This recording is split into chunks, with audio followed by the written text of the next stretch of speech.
Sarah J. Maas. This was my most anticipated book of 2015, and it went like this was how high. Okay, this was like how high I had it among all the other books, and like this was how high it went. Like, you can't even see my hand. That's how high it went. This book. Okay, so the first part of this video will be non-spoilers, but then the second part will be spoilers. So if you haven't read this, stop watching during the second part, please. Okay, so this book is about a girl named Feyre.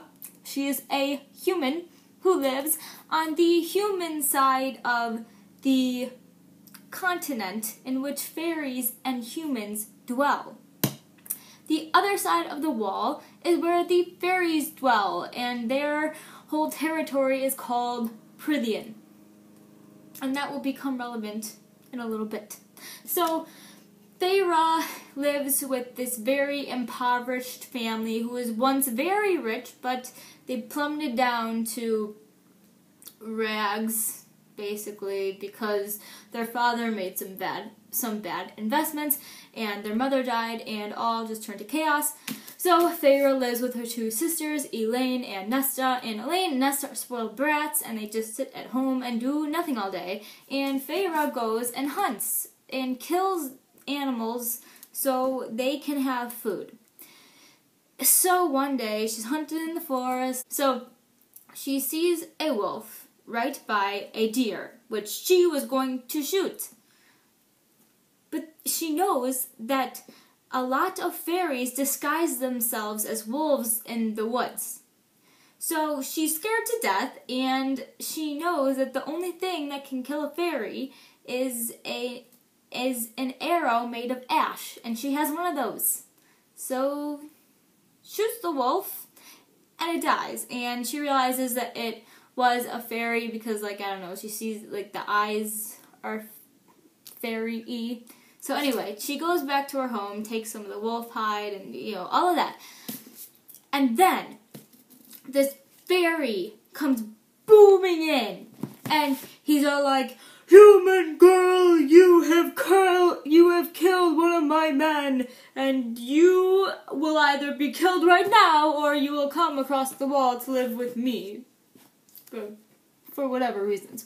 So she goes across the wall to live with him, and she learns that his name is Tamlin, and once they get across the wall, he changes back into his human form, and he looks very nice. Tamlin lives in the Spring Court, which is one of the 7 different fairy courts, and Feyre is very opposed to him at first because he's a fairy, you know? These fairies are evil. They use their powers over humans. They once used their powers to enslave and torture humans. So she hates fairies.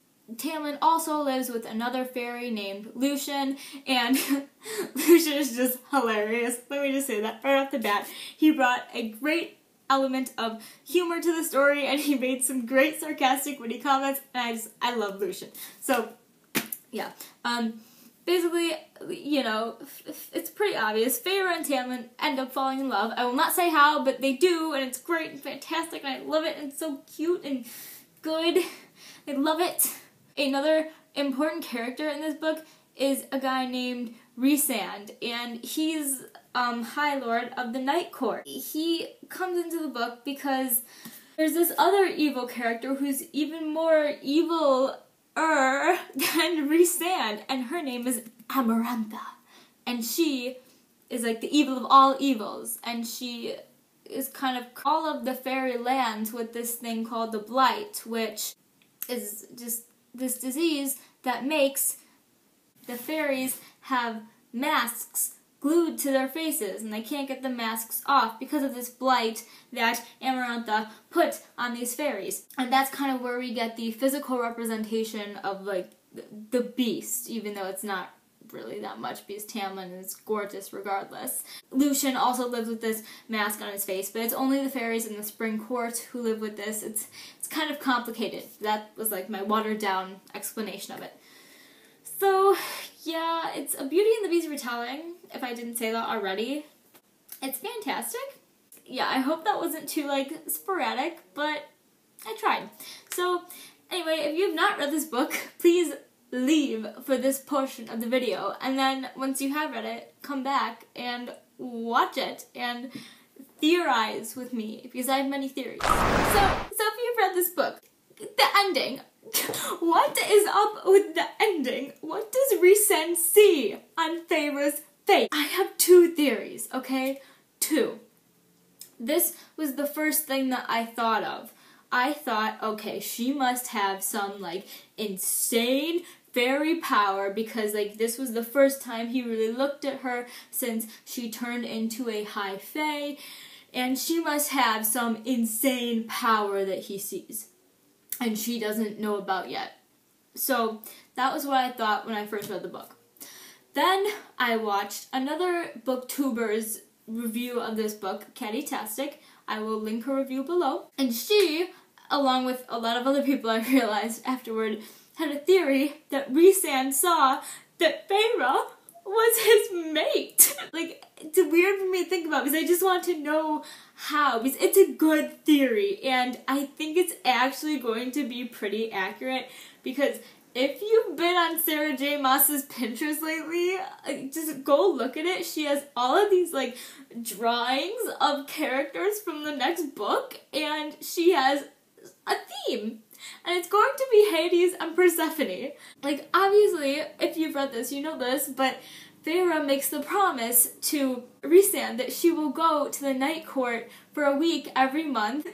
Obviously, they're probably going to do things, and it's going to be Hades and Persephone themed, so she's probably gonna fall for him. I don't know, that's my theory. That's just my theory, and it's just from looking from Sarah J. Maas's Pinterest. I'm not sure if I like the theory, because, like, a lot of people like Rhysand because he's so dark and mysterious. I can't tell, like, I like him because I don't know a lot about him. The thing is, like, I like Tamlin a lot too, but, like, I know a lot about him already. And Rhysand, like, I don't even really like Rhysand. I just want to know more about him. And maybe I will like him eventually. What if he's Feyre's mate? That's just insane. Not, like, but it's insane. Also, the action was just awesome at the end with Feyre's 3 trials. I thought it was just so dramatic when they pulled off the brown sack and it was Tamlin that she had to stab, and then she, like, had this mental backlash, and she was like, oh my god, what did I pick up from learning all of these months? She realized that Tamlin had the heart of stone, and it was like, okay, I can stab him. So she does, and then I just thought it was, like, so heartbreaking, like, the scene where she's almost dead. Like, she kind of is dead, but then she's seeing herself dead through Rhysand's eyes. That's probably another sign that they're mates. I don't know if I can come to terms with it. Anyway, this book, I give it 5 out of 5 stars. It was so good. And all the characters, like, I just love all of them, honestly. Like, Sarah J. Maas, you are brilliant, okay? This was the first book I've read by her.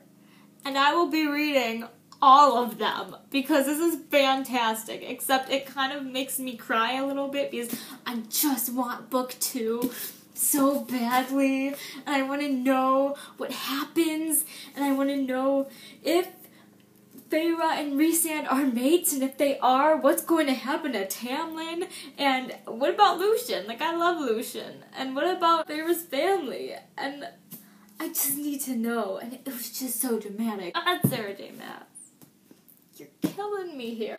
Thank you for watching this, and if you have any theories, please leave them down below, or find me on Goodreads and tell me all about them. I need to know that I am not the only one who is going crazy over not knowing what Rhysand saw on Feyre's face.